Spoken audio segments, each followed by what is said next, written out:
Всем привет! С вами Лирисель, и я продолжаю читать свой фанфик «Ветер». А сегодня у нас 4-я часть. Поехали! Солнечный лучик щекотал нос, ласково гладил веки и совершенно не давал и дальше пребывать в царстве Морфея. Тэхён потянулся и потер глаза кулаками, активно пытаясь проснуться. Тишина загородной усадьбы, привычное, чуть слышное ржание лошадей, негромкие звуки готовки с кухни. Как же хорошо дома! Стоп. Дома? Он распахнул глаза и огляделся. Нет, он не дома. Точнее, не у себя. Огромная комната, сейчас залитая светом, явно принадлежала не ему. Вот только где же ее хозяин? Тэхён осмотрелся внимательнее. Рядом с ним никого не было, но вторая подушка была красноречиво примята. Чонгук спал с ним. И ничего не сделал? Он попытался вспомнить события вечера. Все было как в тумане. Вот он судорожно моется, выходит, пытается сбежать. Потом осознание, что бежать никакой возможности. И вот он, сжавшийся, в ожидании своей участи. А что дальше? Неужели он настолько перенервничал и вымотался, что просто уснул? В голове промелькнули странные воспоминания большого теплого тела рядом и нежное объятие. Это и вправду было? В дверь тихонько постучали, и вошла молоденькая горничная. Кажется, Соа. Она поклонилась, стрельнув в него глазами из-под челки, и положила на пуфик около кровати аккуратную стопку одежды. «Доброго утра, господин Ким. Завтрак уже готов. Господин Чон попросил вас разбудить». Пока Тэхён соображал, что же ей ответить, та уже быстренько развернулась и сбежала. Он с кряхтением слез с кровати и подошел к оставленной одежде. Это были его собственные вещи, явно выстиранные и даже поглаженные. Он огляделся в поисках телефона и бумажника, но ничего из этого не нашел. Что ж, завтрак значит завтрак. Он не спеша оделся и пошел на запах кофе, по дороге осматривая дом, в который попал. Увиденное ему очень понравилось. Все вокруг было каким-то светлым, несмотря на отделанные темным деревом до середины стены. Никакой вычурности, все просто и со вкусом. Высокие потолки, стилизованные под старину люстры, картины с изображениями природы. Он спустился по широкой лестнице и наконец-то нашел столовую. Большой стол из темного дерева был накрыт всего на одного человека. Не понял. Вокруг него тут же засуетилась и закружилась пухленькая веселая Санми. «Господин Ким, вы хорошо спали? Будете кофе?» «Пожалуйста, просто Тэхён, и на «ты», если можно. Простите, я не очень люблю кофе. А у вас есть чай?» «Ох, Тэхён, совсем не любишь кофе? А я ведь специально для тебя сварила!» Заохала, тут же переходя на неофициальный тон женщина. «Чай значит чай. А какой? Может, с мятой?» Тэхён не успевал толком реагировать на поток ее слов и, быстро смирившись, только кивал и угукал в нужных местах. Весь стол быстро оказался заставленным вкусняшками. Организм требовал еды, и Тэхён не стал ему в этом отказывать под аккомпанемент продолжавшей болтать кухарки. «Госпожа Санми, а я могу прогуляться на улице?» Та глянула на него немного смущенно, но все же ответила. «Господин Чон дал о тебе вполне четкие указания. Тебе можно все, только нельзя выходить за ворота». Тэхён грустно взглянул на нее, но она уже отвела взгляд. Что ж, видимо, тут все знали об их непростых с Чонгуком взаимоотношениях. Ну или наоборот, слишком простых. Он — новая игрушка хозяина. Интересно, сколько их таких тут уже было до него? «И какой я тут по счету гость?» Тихо поинтересовался он, впрочем, не сильно рассчитывая на ответ, который, однако, тут же был получен и заставил его сильно удивиться. так первый. Молодой господин вообще никого сюда не приглашает». Улыбка на лице женщины была достаточно искренней, чтобы ей поверить. Но данная информация никак не хотела укладываться в голове парня. «Соа!» — крикнула Сонми погромче. «Проводи господина Тэхёна по дому и покажи ему тут все». Соа появилась как по волшебству из ниоткуда и молча попросила следовать за собой. Тэхён не стал упрямиться и уже через полчаса находился в культурном шоке. Дом вмещал в себе не только уже увиденную им огромную гостиную и столовую. На первом этаже располагался еще кабинет Чонгука, пристрой с большим бассейном и сауной, а на втором этаже, помимо ряда комнат, была еще и библиотека со шкафами во все стены, плотно забитыми книгами. Кроме Соа и Сонми, он за всю прогулку так никого и не встретил.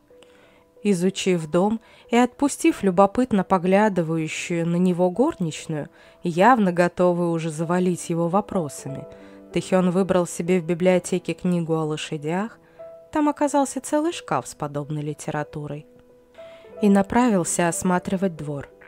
На улице стояла слишком приятная погода, чтобы сидеть в четырех стенах. Прогулявшись по извилистым дорожкам, он нашел в глубине двора искусственный пруд и улегся на один из расположенных около него лежаков. Тихая, расслабляющая атмосфера вокруг убаюкала его, и он задремал. «Настоящая спящая принцесса. Может, разбудить тебя поцелуем?» Тихий вкрадчивый голос, раздавшийся прямо над ухом, вырвал из сновидения и заставил испуганно раскрыть глаза. «Ну, Тэхён, я так не играю. Я же сказал, разбудить поцелуем. А ты взял и сам проснулся. Эх, принцесса, какой же ты непослушный!» Прямо возле своего лица Тэхён увидел улыбающегося Чонгука. «Выспался? Готов к новым свершениям?» Чонгук?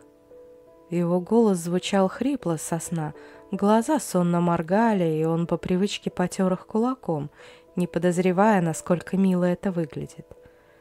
«Какие еще свершения?» «Будешь помогать мне играть в куклы. Я, понимаешь, в детстве не наигрался.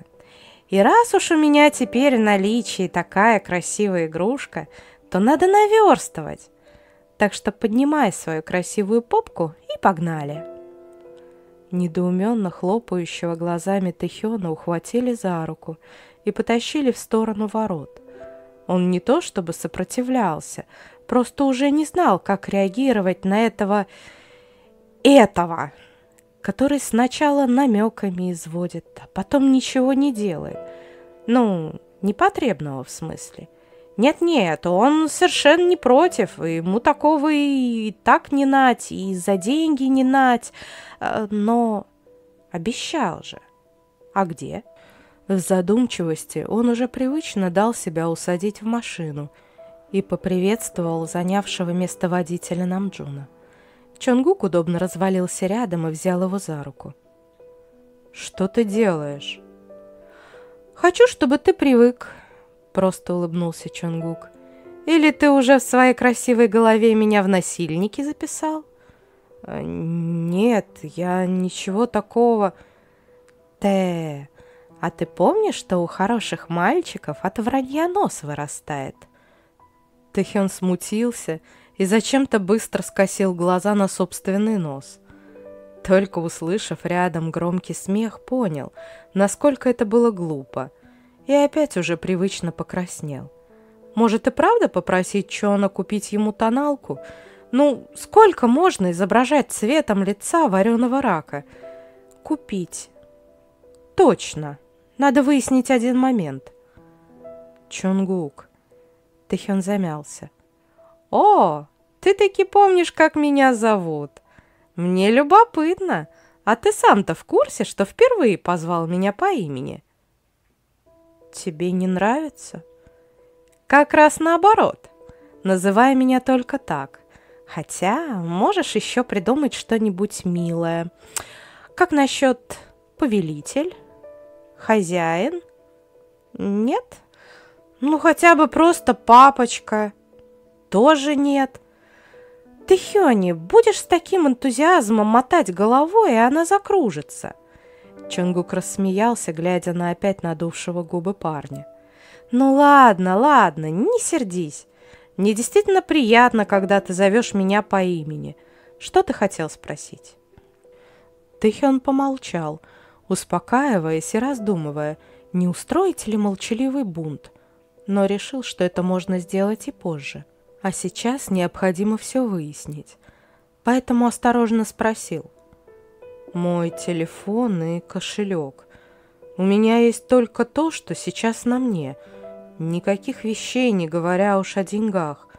Может, ты мог бы отвезти меня домой, чтобы я собрался? Нет. Тэхён очень ждал хоть каких-то пояснений, но Чонгук продолжал молчать и даже выпустил его руку из своей, отвернулся и начал смотреть в окно, как будто его безумно заинтересовал пейзаж. Чон? Молчание. И что делать? Что означает это лаконичное «нет»? И как заставить этого кретина выражаться более понятно? Тэхён осторожно сквозь ресницы оглядывал Чона и старательно думал, что же делать. Покосился на его лежащую на сиденье руку. Может, он осторожно дотронулся кончиками пальцев до кисти Чонгука. Она была теплая и мягкая. Приятно. Погладил. Тот тут же отвернулся от окна и взглянул на него. «Работает!» «Чонгук?» Тот вздохнул и наконец-то заговорил. «Тэхён, я хочу, чтобы ты как можно быстрее привык ко мне и к своему новому положению. У тебя будет только то, что я тебе дам. Ты будешь делать только то, что я тебе позволю. Смирись, расслабься, и тогда получим удовольствие мы оба, принцесса». Тэхён буквально задохнулся от такого. Да, он стал собственностью этого засранца, но до сих пор до него это как-то не особо доходило. Он невидящим взглядом уставился в окно. В голове набатом звучали слова его хозяина, но неужели он подписался именно на это? Чонгук не мешал ему переваривать информацию, только сжал подрагивающие пальцы в своей руке, показывая, что не отпустит. Молчание не доехали до огромного торгового центра. Чонгук тащил за собой Тэхёна, как на прицепе. Намджун, как обычно, невозмутимым лицом топал сзади. «Ну что ж, приступим к игре», — весело заявил Чонгук, заходя в дорогущий бутик. Внимательно осмотрел Тэхёна с головы до пят, словно примериваясь. Подозвал консультанта и начал тыкать вещи. «Нам вот это и еще вон то!» «Простите, господин, а какой размер вас интересует?» Консультант был явно привычен ко всему. «Все вон на этого молодого господина!» Чонгук, улыбаясь, ткнул пальцем в молчащего Тэхёна. За мной!» Он отвел его в самую дальнюю примерочную, завалился туда вместе с ним и с наслаждением буквально пропел. «А теперь раздевайся, моя принцесса!» Тэхён застыл на месте, неверяще уставившись на Чона. «А ты не собираешься выйти?» — неуверенно пробормотал он. «Ни за что!» — с удовольствием проговаривая каждую букву, протянул Чонгук. «Вперед, моя радость! Устрой для папочки шоу!» В глазах Тэхёна загорелось смущение пополам с жаждой убийства. «Шоу?» Он бы сейчас тоже посмотрел на шоу. Желательно, чтобы бои без правил, и в главной роли один Чон Чонгук, и чтобы его раскатали по рингу. Жаль, что сам он не может подобное устроить. Ишь, стоит, улыбится в предвкушении, гад.